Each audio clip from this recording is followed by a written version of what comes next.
আসসালামু আলাইকুম বন্ধুরা, আশা করি আল্লাহর রহমতে আপনারা সকলে ভালো আছেন। বন্ধুরা, আজকের এই ভিডিওতে আমরা বলতে চলেছি বাধা থাকা সত্ত্বেও বিয়ের রাতে নামাজ পড়তে গিয়ে এক তরুণীর মৃত্যুবরণের হৃদয় বিদারক ঘটনাটি বলেছেন শেখ আব্দুল মহসিন আল আহমদ। ঘটনাটি ঘটেছে সৌদি আরবের রাজধানীতে। তবে তিনি মেয়েটি বা তার পরিবারের পরিচয় প্রকাশ করেননি। আজ তার বিয়ে, চারদিকে মহা ধুমধাম চলছে। মাগরিবের নামাজের পর তাকে মেকআপ দেওয়া হলো। সুন্দর মেকআপে বউ সাজলো।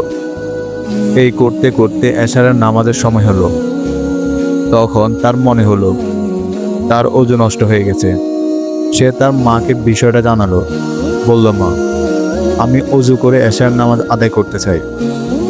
তার মা এতে অবাক হলেন এবং তাকে বললেন, তুমি কি পাগল হয়ে গেছো? দেখছো না সবাই তোমার অপেক্ষায় আছে? আর তোমার মেকআপের কি হবে? পানিতে তো সব ধুয়ে যাবে। আমি তোমার মা, আমি নির্দেশ দিচ্ছি, তুমি এখন নামাজ পড়বে না। তুমি যদি এখন ওযু করো তাহলে আমি কষ্ট পাবো।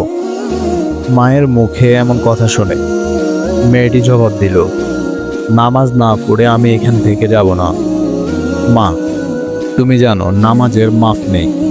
মানুষ আল্লাহর অবাধ্য হতে পারে না।